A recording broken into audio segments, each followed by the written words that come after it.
Welcome back to the show and a happy 4th of July to you. This is one of the best days of the year and I hope you have got some wonderful fun things planned. But I'm so happy you chose to spend a little time with me because I've got some very special guests on today's show and want you to meet them. We have Henry Gonzales, who is Master Sergeant retired at U.S. Marine Corps, and with him Julie Solano, who is a member of the Young Marines. And I thought, what a perfect thing to talk about on the 4th of July. You know, I'm excited about today's 4th of July, but next year, that's the big one, 250th. Are you excited about that, Julie? Yes, I am.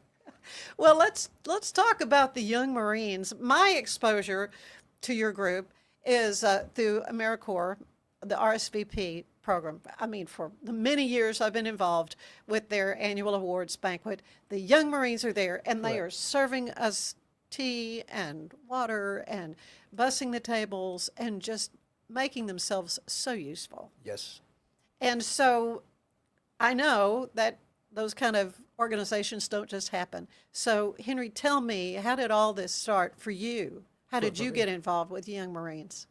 Well, back in 1997, we had a Marine who was serving at the El Paso Police Department, transfer up here to Hewitt Police Department. Yeah.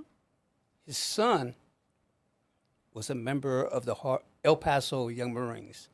So he came up and asked, why don't y'all have a unit here? So at that time, we started working, passing the word around, talking to families, friends, to see if we can get enough kids to sign up and join. Uh-huh. So in 99, we finally said we're going to start in July. Had to be the hottest summer we ever had, too. But we had 130 kids. Did you really? 130 kids signed up, and we went through training at TSTC because our commanding officer was the housing director at TSTC, so he had access to the buildings we could use to have classes and do a lot of our stuff we needed to do and feed the kids also there at the cafeteria. So that's what we got, where we started. And we stayed there about 3 years, and then we moved to the Reserve Center on U Road. Oh, yeah, right. And we were there for about 4 years. And then we broke up into 2 units. It grew. Because the first unit was the Greater Waco Young Marines. Mm-hmm. And then we broke it up and we started the Heart of Texas Young Marines. Okay. So we had a Marine who was a member of our detachment, because the Marine Corps League is the one who sponsors each individual unit wherever they may be situated in the country. So we had a Marine, his name was Victor Marks. He's a minister now. So, and he bought the old school buildings on 15A Street. It was I can't remember now what it was, the school. Do you remember? I'm trying to remember myself. I can't. Yeah. So he bought. So it's a kind of an abandoned schoolhouse? Is that what you're Yes, saying? yes. A football field, gym, Oh, gym, everything, yeah, else. yeah. Because he was going to start a outreach program for kids in the neighborhood to bring them to his ministry. Mm-hmm. And he was an expert in martial arts, so he was going to use that as the tool to Right. engage with The them. hook. Yeah, yes. And, hey, Bring him teach in, right, learn some right. martial arts. Yeah. So then he left, and they sold the property out. And Oh. when they bought the property, they let us maintain the building we were using. We maintained that building for about 15 years. Really? Yes. And before they started raising the rent on us, before we didn't Yeah. have no rent. So then we had the St. Mark Lutheran provide a place for us to meet. That's where we're meeting now. Okay, good. But Good. at one time, I had close to 95 kids in the program. We were very active, like the RSVP and other civic organizations we help. Sertoma Kite Festival we did every year. The Kiwanis, we help with their pancake breakfasts and suppers. Oh, yeah. So, we did quite a bit where the kids got involved because they could see what kind of difference they can make in the community by assisting. So that was our main goal because we're a community service youth organization. So we go out and do community service. And after 50 hours of community service, they earn a ribbon that they wear. Like she has a ribbon. She's Oh, working, Julie, congratulations. and yeah. she's working on her community service. She needs about 5 more hours to earn her ribbon for that.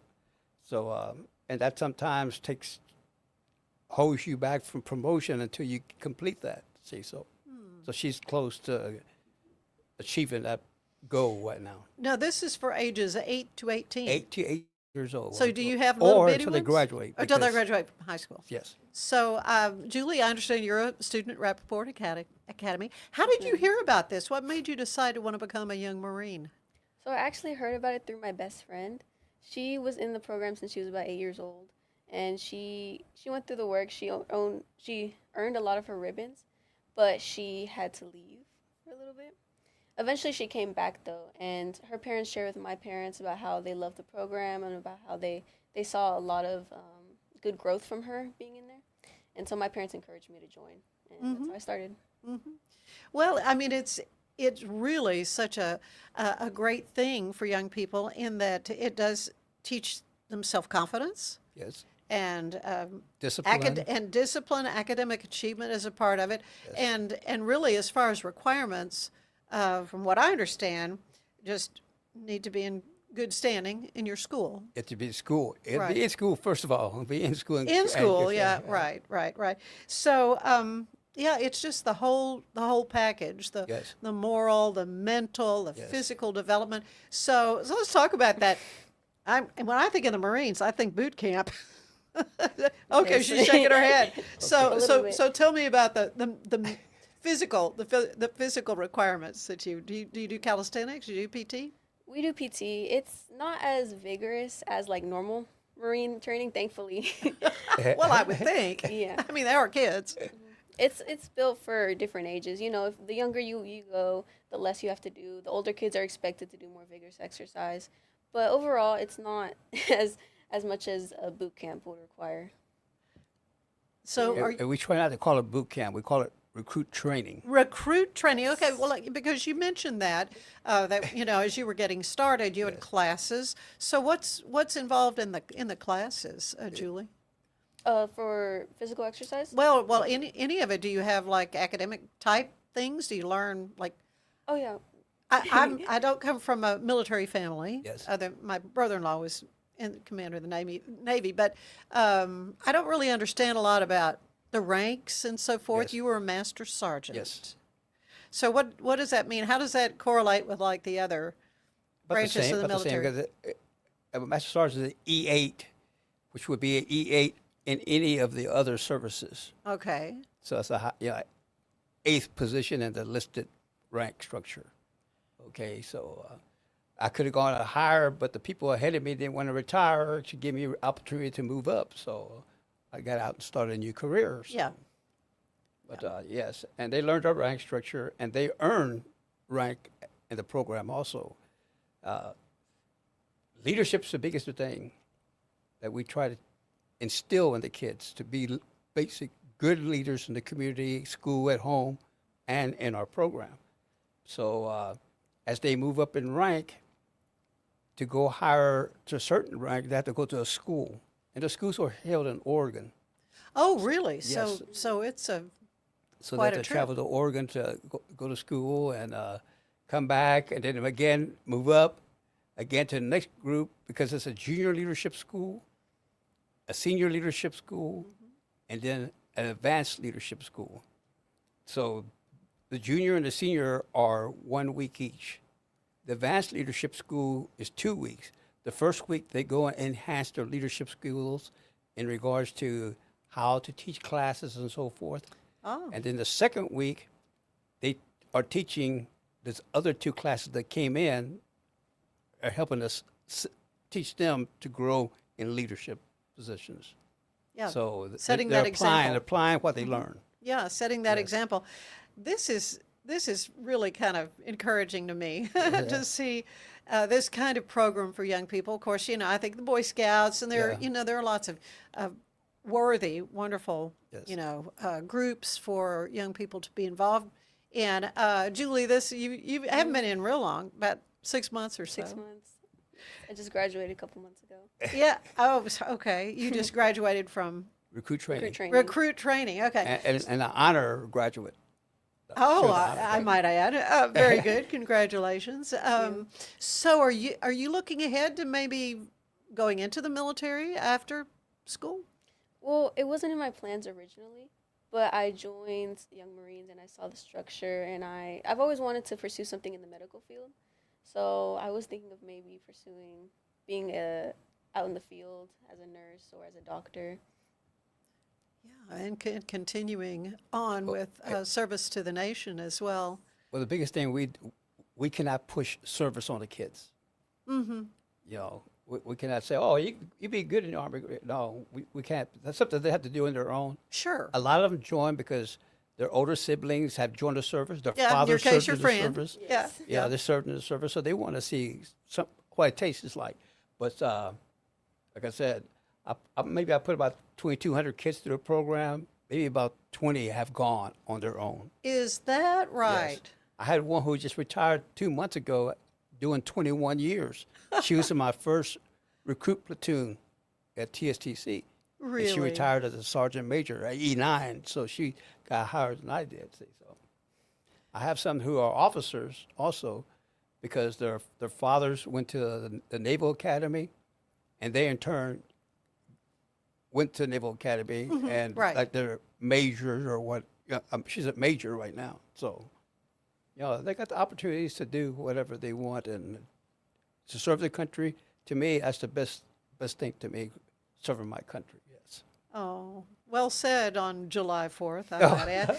But, it's just got to make you feel so grateful that you've gotten to do this work for all these years. Oh, yes, and we compete a lot. Our unit competes against other units. And then our senior Young Marines compete against other units. So in turn, we always select a Young Marine of the Year. That Young Marine of the Year competes against the other Young Marines of the Year from the different units. And then in turn, they go to a higher level. Like we have a company, battalion, regiment, division, okay? So they go up higher to see how high they can go to be the number one Young Marine in the division. So at one time, I had 5 females who were our division commanders or Young Marines of the Year, right? So when they're division Young Marines of the Year, they get to travel quite a bit. They escorted Iwo Jima survivors to Iwo Jima for my a reunion goodness. of American and Japanese. They're dying away quick, but I know. they're I know. still. We're losing them. I never been on Iwo Jima, and they have been, and they bring me back the sand from Iwo Oh, Jima. They bring me back yes. sand from Iwo Jima. So, Oh, my goodness. yeah, I said, wow. What a memory of a lifetime. And again, if they become Division Young Marine of the Year, they compete against. There's 6 divisions in the Young Marine program. They compete against all the other division Young Marine of the Years to see who's going to be the number one Young Marine of the Year. Yeah, yeah. 2011, we had the number one Young Marine. Did you really? Yes, it was my granddaughter also. So Well, isn't that neat? yeah, so she competed. Yeah, she won. And then the same year, they invited the Young Marines to participate in the Pearl Harbor Remembrance Yeah. Parade. And that was the first parade they ever had, 2011, the 60th anniversary of Pearl Harbor. Mm-hmm. So we led the parade, and she was the leader of the whole Oh, my parade. goodness. So Yeah, we raised a lot of money we took about 30 kids. yeah. And then parents and friends went along with the package that we had to travel. So they enjoyed it. And besides traveling that way, our young Marines still have an opportunity to travel during the summer also. It's called summer programs of yes, adventures, challenges, encampments, and schools. So they get to go to different places that they can go and see other young Marines and participate in a lot of different activities. You know, so we had one who went scuba diving, and they gave him a whole scuba outfit when he left. I said, Wow. we have aviation school, have a space camp. We used to have a Civil War Academy, Revolutionary War Academy. They go up to Wyoming for a ranch to spend the 7 days up there in the ranch and learn how to herd cattle. Yeah, dude ranch. Yeah, they get yes, Yeah. yes. They, you know, they have those opportunities. It's just incredible what all they can do. Before COVID, right before COVID started, we had kids that could go. They wanted to volunteer to go to Australia for 21 days. Yeah. 21 days. So they got to fly them out there, house them, feed them, fly them back, right? Yeah. $500 Unbelievable. because the sponsorships that would support all that, those programs were, you know, they're great and outstanding to help the kids and, you know, succeed and see things that they never probably would have seen in their lives. So. Well, this is exciting for me to hear, and I want to hear more. So, but we're going to take a quick break, and when we come back, I want to learn a little bit more about your military service. So, stay with us. The City of Waco's 4th on the Brazos celebration will be Friday evening at Touchdown Alley. That's next to Baylor's McLean Stadium. Gates open at 6 p.m., and the HEB fireworks extravaganza kicks off at 9:15 p.m. 4th on the Brazos is free, thanks to sponsors like HEB and the City of Waco. There will be music from Sister Sledge, featuring Sledgendary, and the Waco Community Band with their wonderful patriotic tunes. For more information, visit the Brazos Nights Waco website.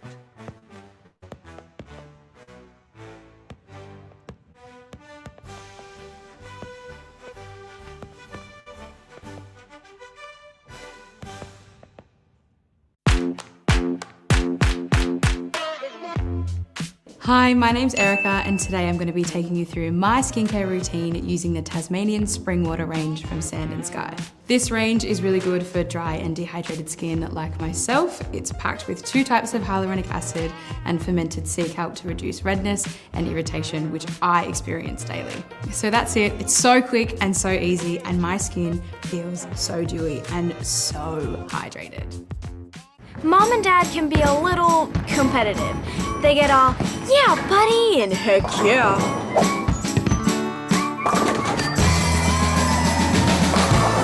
Lucky for them, Main Event has over 85 games and activities to play together, so they can get rematch after rematch after rematch. So do something awesome together.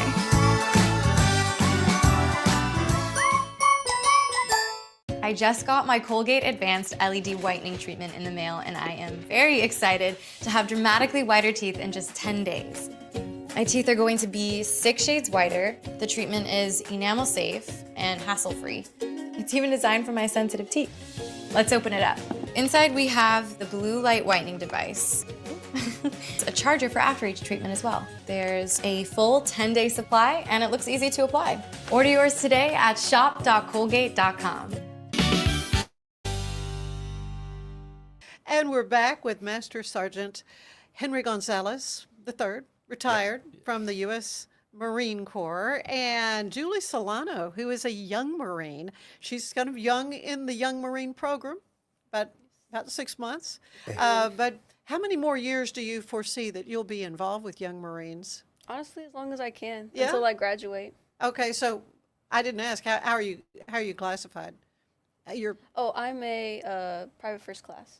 No, what grade are you in? Oh, I'm That's so what sorry. I meant. I'm going into my junior year. Okay, good. What has surprised you about this program? Anything that, you have a friend who was involved with it, but was there anything like, oh, she didn't tell me that? Honestly, the volunteer events, it's been really fun to like go around Waco and see all these different organizations and be a part of all these different events that I didn't even know existed. And I think meeting new people and seeing and getting all that experience has been really fun. That's been really unexpected for me. Yeah, well, it's wonderful that you have this opportunity for service, but you are moving up the ranks and you have aspirations to go. Hearing about all this travel, Henry, that they're able to do you kind of aspire maybe to do more traveling with the Young Marines? Definitely.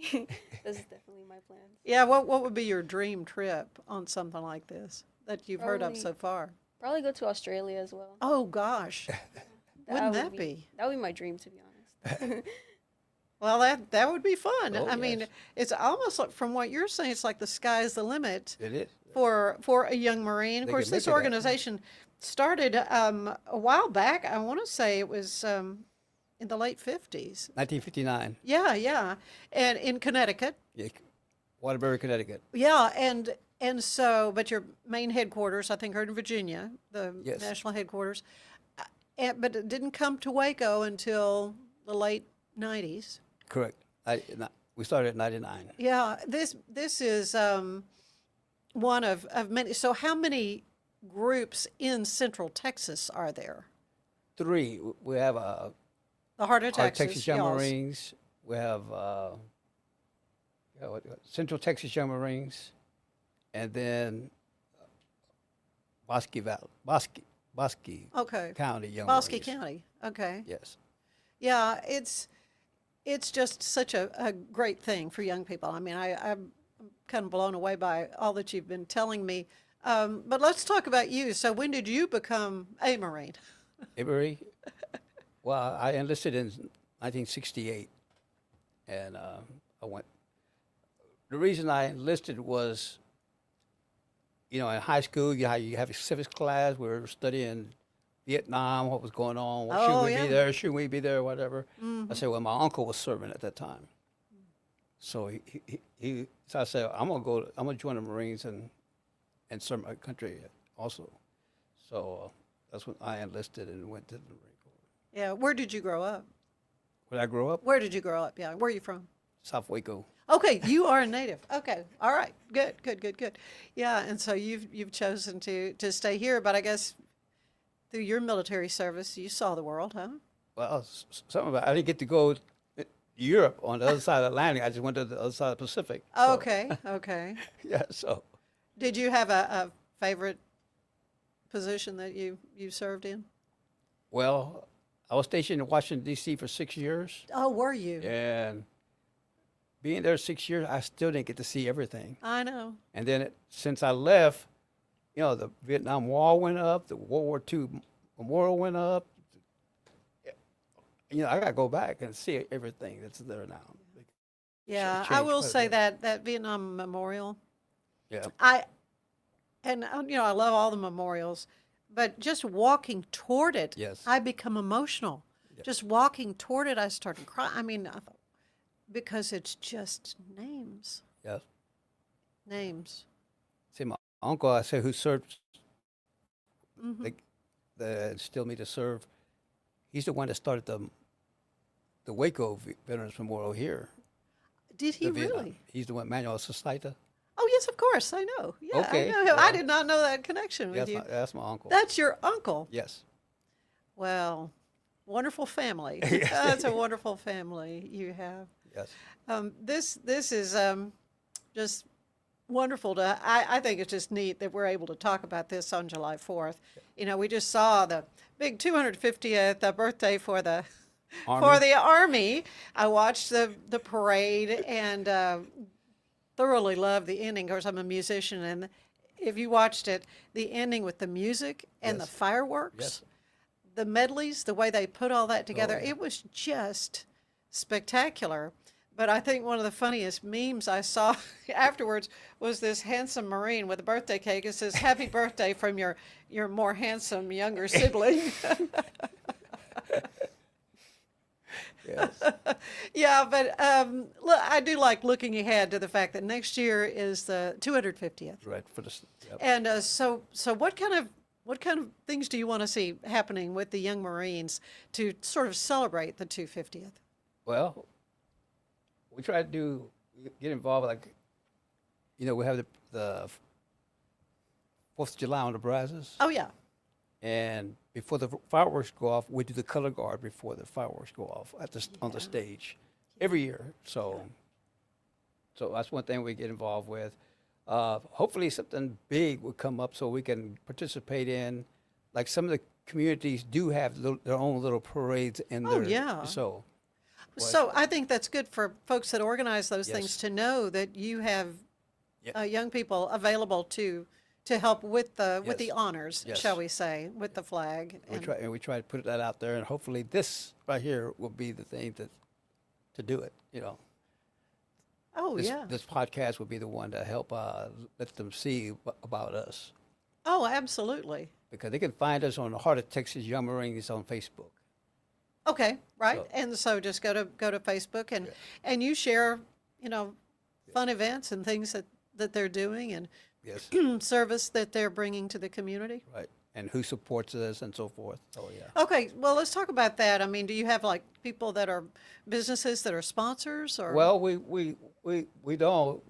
Baylor used to be our biggest, they didn't sponsor us, but when they had Floyd Casey Stadium, they gave us an area to park on the across from the football field on the clay side. We would earn $1,000 a game parking cars there. And then we would park all the men and women's basketball games at the Farrell Center. So we earned about $15,000 a year from Baylor. Then, when they moved to McLean, that went away. They pushed us. The parking for football went away. We parked one season for the men and women, and then the people who parking at McLean also got brought over to Farrell, and so a lot of times, like we just received support from Waco Police Association. So there's a lot of people who do that. Even RSVP donates some money from what we do with them, and same thing with Sertoma and Kiwanis. So they keep us afloat. Yeah, but you're not selling cookies. You like the Girl Scouts. No. We could. we used to have a car wash. Yeah. At the Church of the Open Door, we used to have a car wash, and we would sell pre car wash tickets for $3, and then we would wash the cars. One year, we almost made $5,000. Wow. And we only washed one car because it poured down.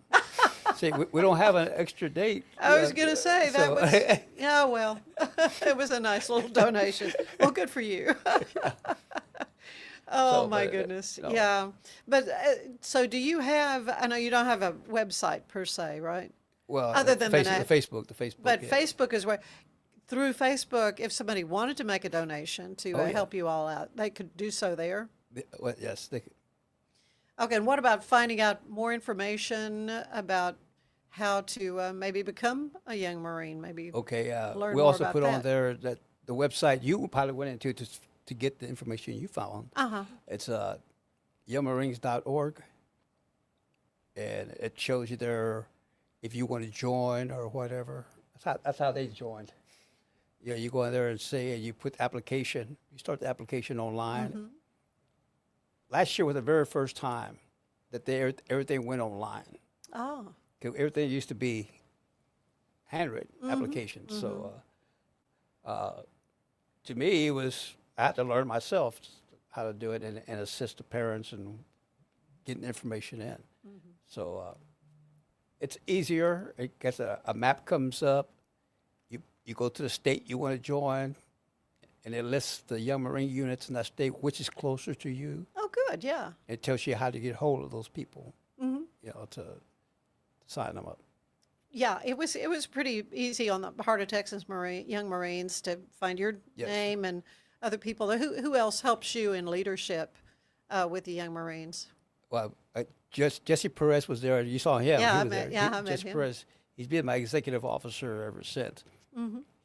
he put 5 kids to the program. Yeah. I put 8 granddaughters to the program, but he continues to help me. I have Debbie Miller. She's the director of the Waco Child Care. Her son went through the program, and they both said that they will not leave until I leave. You're not planning to leave, are you? Well, my health hasn't been that well, but I'm starting to get a little stronger. So, so we're sticking out. Like I said, it's hard to find people to give their time. Yeah. Like when we first started, I told you back when we first started, we had 16 Marines helping to get that first unit started. Yeah. Well, they got burned out after 2 years. I said, well, if I was to leave, I don't know where they would go. Yeah. Okay. Well, so that's a need. Need to get some folks. So the reserves, the reserve centers. Those, they're not some guys there that might want to step up. Well, the biggest thing is, it's like I said, it's the Marine Corps League. Marine Corps League is the one who sponsors it. And we have so that's a different organization than the reserves, or yes. Yeah. So they're the ones I'm looking for to step forward, and as Marines, they already know basically what we got to teach them. Mm-hmm. See, other than learning how to handle the database to keep their kids' information up to date. Sure. Yeah. So excellent. yeah, because they earn ribbons. Last weekend they went swim qualification. So that they always have opportunities to earn something. Yeah. To make their ribbons grow and grow and grow. That's all right. Have this big, massive. Oh, yes. That's all right. And that would be good. That would be good. Well, it has been a delight to hear so much great information about the Young Marines program, the Heart of Texas Young Marines, located here in Waco. And Julie, all the best to you in your Young Marine career and on, past schooling. It's really such a great thing that's happening here. Well, thank Ann for this opportunity. Thank you. Thank you for having us. All right. Well, stay with us. There's a lot more show to come.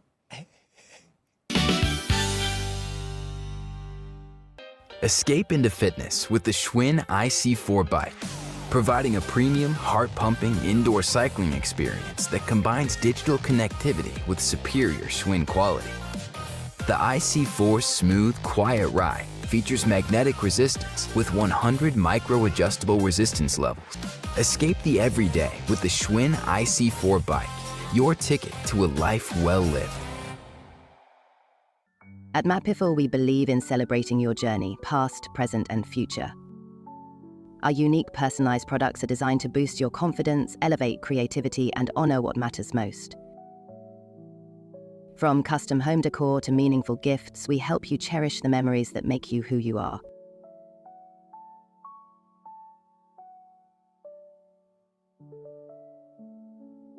Visit mapifel.com and start celebrating your story today.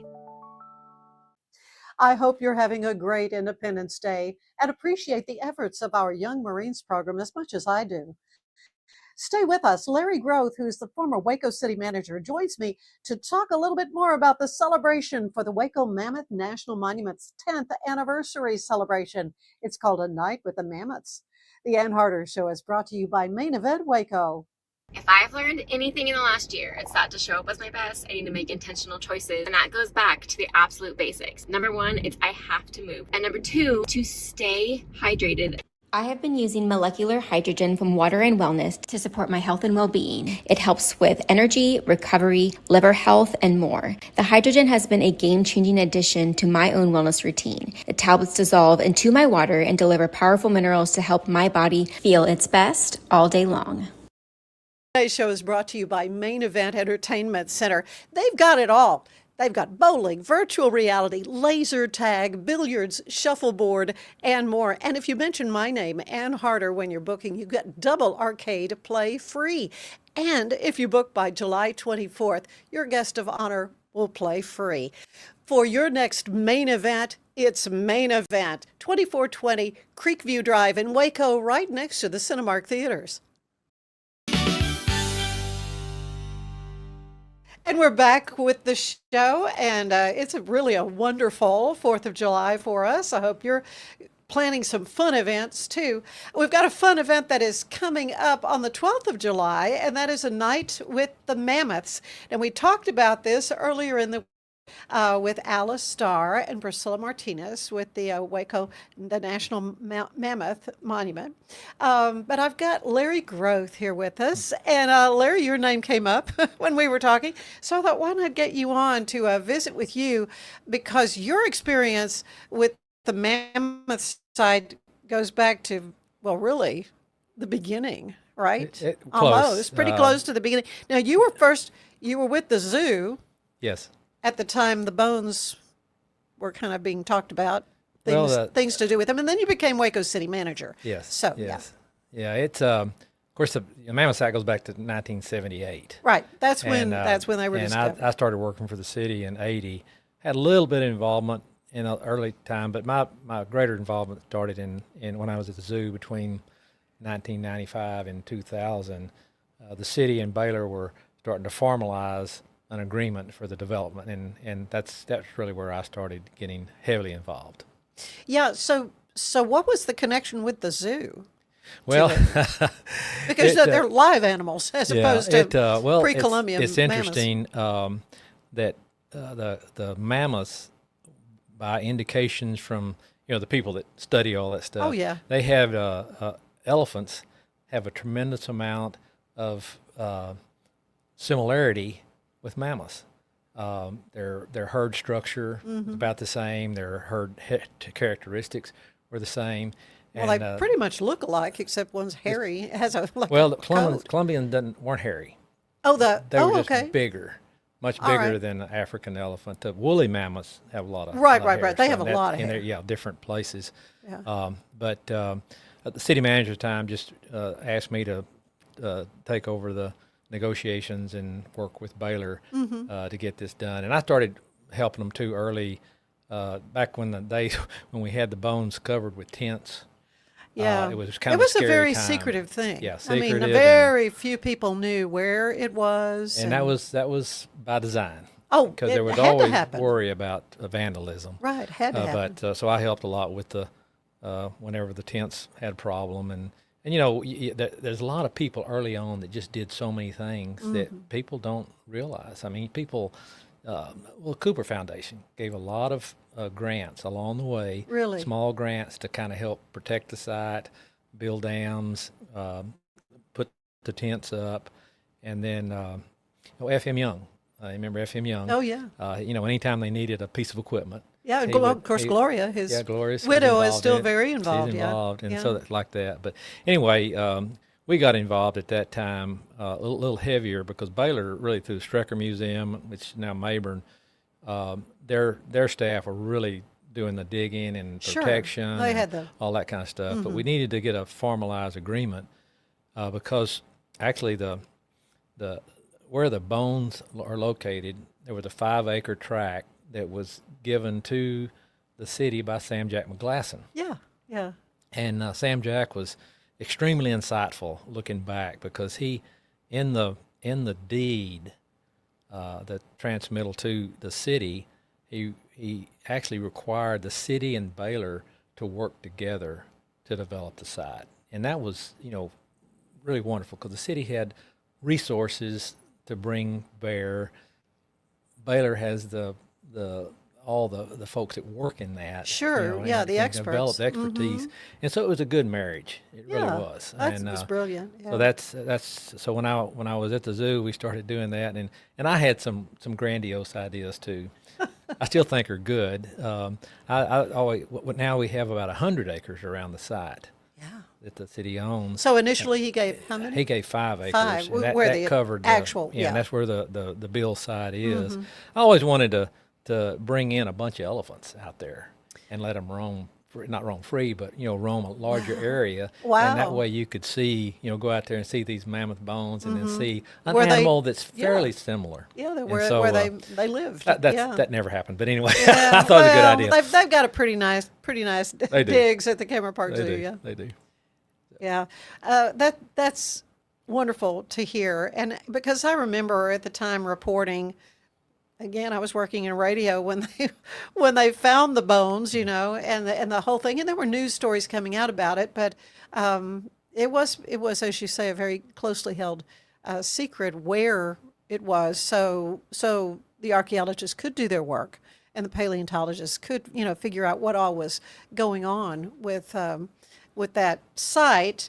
Now you say there was some water damming that was done. I mean, because it was on a creek. That's really what it was flooding. Yeah, it was exposed them. Yeah, it was on a creek, and that's where they, you know, they think now there were, I guess we know there's at least 25 animals. Mm-hmm. Some have been removed for protection.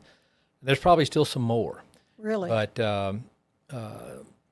apparently, that some studies that were done, there were 3 different flash flood events that killed these animals, mm-hmm. And preserved them because they're covered up. But yeah, it's still it's an area where, you know, if it's a creek bed, then there's got to be some water. So once the people from Strucker Museum started excavating, you expose those bones, and people have to understand these are bones, not fossils. You know, fossils are very, very tough. They've solidified, really. Yeah. And these bones are not, so mm-hmm. they're very fragile. So they had to be very careful with them. Protect them, and once they started opening up some, we did have some flooding, which created some problems. So there was some diversion built, kind of a dam and stuff to divert mm-hmm. the water around, and then some tents put over to protect, you know, from this direct rainfall. Yeah. So the infrastructure there to protect it further, but then the move comes along to actually build a site, to build a building. Yes. Over the site. Over it. The you know, once many of the bones were removed, there were still bones in situ there, and they needed to be protected. And really, the more they studied it, the information that we were getting from a lot of folks that do that all the time said the best, if you can leave it in place, it's better. Mm-hmm. Because there'll be techniques down the road that we don't have now where you could actually analyze things better. So you leave it in place. Also, it gives us an opportunity to bring people in and see it. And it, you know, it's kind of neat to be able to bring kids any age and see these remains that have been there 65,000 years. You know, we can't, it's hard to even imagine that mm-hmm. length of time, but you be able to walk out there and see it. So we wanted to build a structure that not only would protect the bones that were there, but also give people opportunity to, you know, walk around and see. So that's how that design was developed, and we started working on that in 2004 or so. I think we opened it maybe 2006. Lose track of time. No, I do too. I do too. But that was a neat But deal. it was a hefty amount of money that had to be raised from the community. I think that was what impressed me the most. It was. Didn't surprise me because Waco has got such a generous community, people who want to help. But this was something that was like extra. Extra. You know, something extra that had just sort of landed, so as to speak, and it was how much money had to be? I can't remember that figure. It was several million. That's what I recall. In the $4 million range. Back, I mean, that's a lot of money. A lot of money, and the other thing, you know, we also had both the city and Baylor had a desire. The city was going to run it, and Baylor was going to continue doing the studies on it, but you know, we needed to raise that, and we did. I mean, it's there's so many needs in the community. There's so many people out raising money. Right. And I know. It's just there's difficult so sometimes, many. but Right. it There's happened. so many fundraisers and wonderful works. It is. But that, you know, it was like, you know, we got to sell you on the idea that we need a building for these bones. And it's really, you know, it's not just for that, but for the future. Oh, and yeah. to think about what it could be and what kind of impact it could have on the community. You know, I believe that's coming to fruition. Oh, no question about it. So the Mammoth Foundation was developed with members from the public, from the city, and from Baylor. And all the time, we had a dream of that becoming a national park or national Oh, really? I monument. wondered when Now, that. In fact, it was so That spark it was so was there. real that we already started working with the National Park Services. Did you? Yes. Okay. You know, Chet Edwards submitted, I'm thinking 2 or 3 bills that would make this a national park. Mm-hmm. None of them happened, but I went to Washington at least 3 times to testify when they get, and it just doesn't get out of committee at that time. Yeah. You know, it was another expense, Well, for national parks, and so it was difficult to move that through. And then it was finally became a national monument. So through what's the difference? Well, a national park is a little higher status from a standpoint. It's totally owned and run by the National Park Service. Okay. It has more things. There's not that many national parks in the states. In Texas, no, But I've been there's a lot of national monuments, and it just national monuments have to meet certain requirements through the Antiquities Act, and that's how we got it through the Antiquities Well, that makes Act. sense. Yeah. So and the good thing was that the partnership was developed now already with the city, Yeah. with Baylor, and now we have national parks. It's a beautiful triangle. Yeah. It's a triangle partnership, and so they're running things. So I kind of said all that to get back. As we were developing the plans, everything we did, we ran it by the National Park Service. Okay. So whatever we built, we wanted to make sure it was exactly what they wanted for that to become either a monument or a park. And I think that was a good deal for us to do, and got those relationships with. There was the guy that was running LBJ National Park at the time, Rush Whitlock. We worked with him, and he was really gracious and spent a lot of time, and they'd review our plans, and he'd come up. And so at the time, we knew that if it became a monument or a park, it would be probably under the guidance of LBJ. So. Yeah, it was, though, great foresight on the folks that worked so hard back then to raise the money to get that building open. And it was really a couple of buildings. It's the building, of course, that's over the actual site, and then a visitor center. Which and is walkways wonderful. and A walkway, yeah. yes, and of course, I know the Eagle Scouts have been busy out there, helping to beautify that area.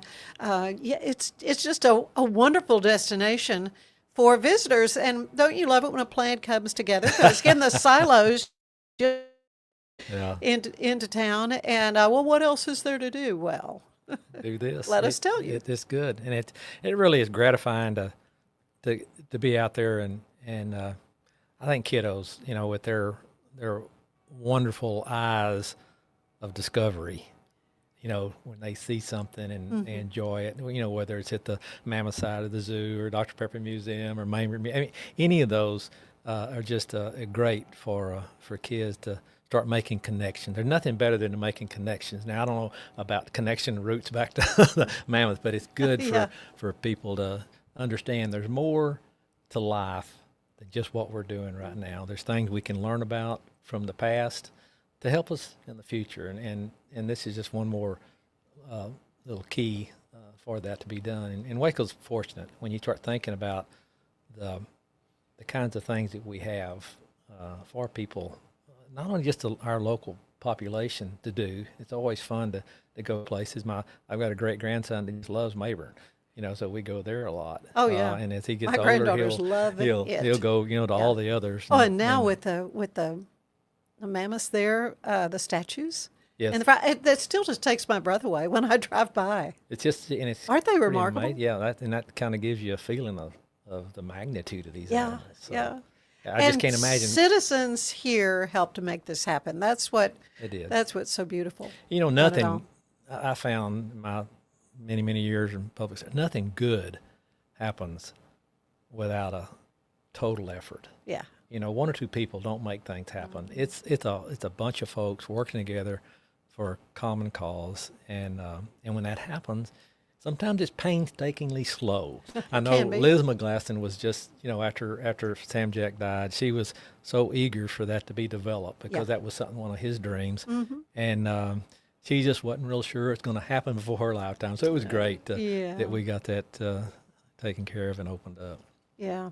Well, but there's always a need for more money, and so that's what a night with the Mammoths is all about on July 12th, and it will be there at the National Monument, at the site. So tell us a little, you're kind of helping with this fundraiser too, aren't you, a little bit? A little bit, not much. They asked me to be the honorary chairperson. Oh, there you go. That's what you're lending your name. And the definition of honorary is a guy or lady that's not going to have to do very much.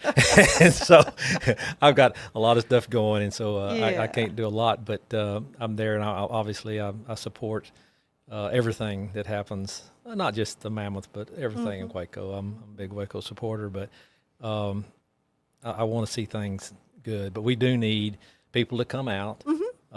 You can go online and get your tickets and come out and enjoy. Hopefully, at 7, I think it's from 7 to 10 or something like that on July the 12th, and by then it cools off a little bit. Yeah, well, dress for the heat. That's true. But when you go, I understand the first part of the event will be tours, and it is an air-conditioned building, so that's nice. It is. So people will probably be in there a lot. A lot. Just kind of wall-to-wall, folks. Looking at the bones. Yeah, but what I love there, there's a giant mural that shows the size of the mammoths that you could stand in front of, to really get 14 feet tall. That's big. That's a huge animal. They were big. Yeah. Huge animal. Yeah. So it'll be a fun night. It's going to be so much fun. There's going to be music, I think. I believe so. Yeah, and fun eats and stuff. Always good stuff to eat. Right. It's just like. You can't have an event without something to eat. Oh, of course, That's just a big expectation. There'll be some good food. Lovely refreshments. But the main thing is this is raising money for. I forget now what they told me. Is there a specific project or not that I know just of. for the foundation? Not that I know of. The foundation and what it's doing, but there are the master plan had several things. It could be done around there. Probably the children's play area. Mm-hmm. Yeah, that would be nice. That would be nice. I mean, I found early on at the zoo we didn't have a lot of animals, and you want people to come and stay, and so we built that little playground, Grammy Nails, and it's amazing how that held people longer. And so if you can get people in an area, hold them longer, then all of a sudden, they need to get something to eat. They need to get something to drink. Funny how that works. It's all about marketing. Snow cone. So it's I know. My and granddaughters, a greater experience. They like going to the children's play area first. we would kind of go the wrong way at the zoo, and they'd get playing. It's like, come on, let's go see the animals. But no, it's important to have that, and that would be great. That would be a wonderful addition there. Yeah, it would be. It would be. Yeah. Well, it's going to be a lovely event. I'm looking forward to it. Good. Mike and I will be there. We're excited about it. And, Larry, thank you so much for your dedication to both the zoo and the city of Waco for all these years. And thank you. And for it's a great place. It's a great place. Yeah, I was fortunate, one of those few people that I grew up here, born in Waco, and grew up and stayed. And that doesn't happen much, but it's good, and plan to be around. Yeah, thank you, Larry Groth. Thank you. Good to see you. And happy 4th of July. Same to you. Stay with us. We'll be right back.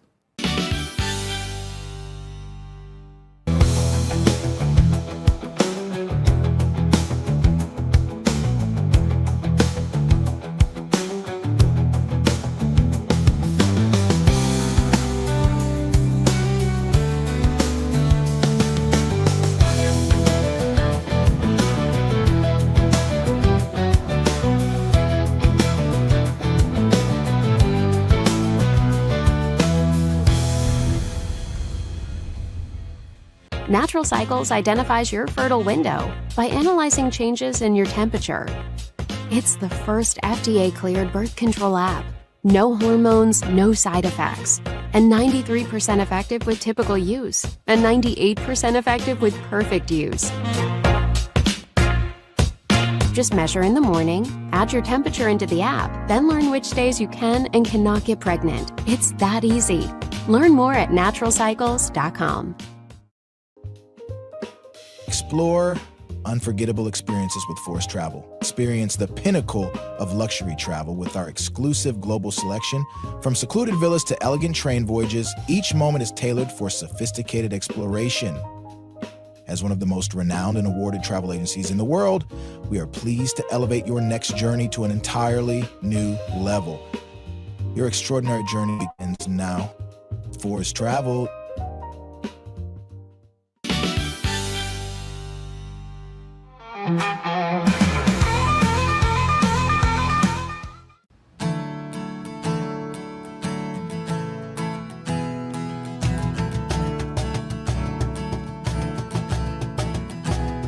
You tried to tell me so many times not to take things for granted like I do.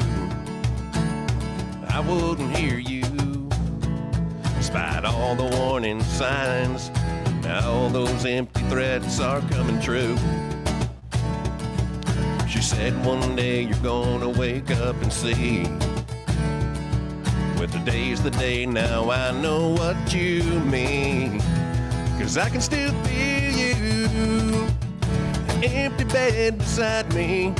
I can only touch you in my mind. I can just hear your lips whispering I love you. I can still smell the sweet perfume you left behind. I can see chances that I wasted. I want you back so bad that I can taste it. My only hope that you know how much I miss us. Guess you could say, coming to my senses.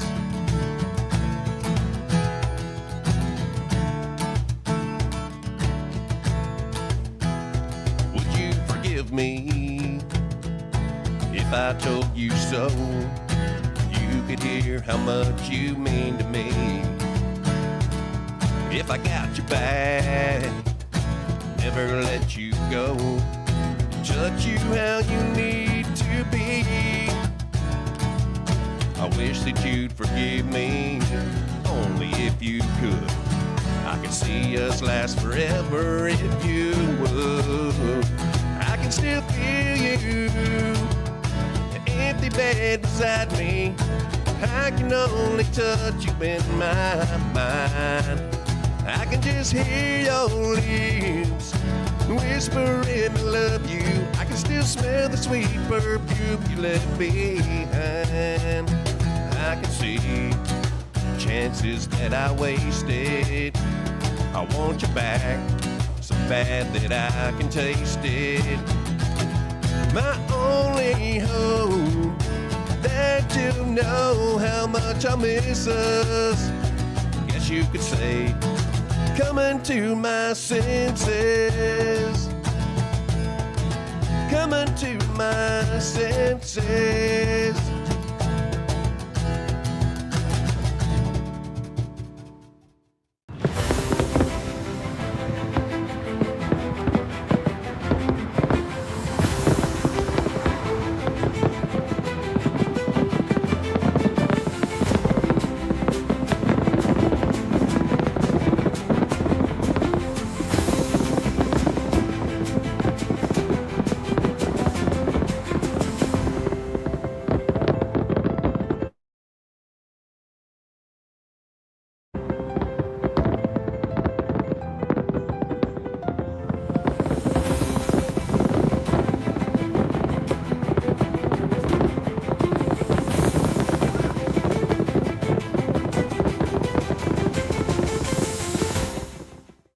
Join me on Monday at noon when I visit with Dr. Terry York about his new biography on this man, Kurt Kaiser. He is an icon in contemporary Christian music. Have a great weekend.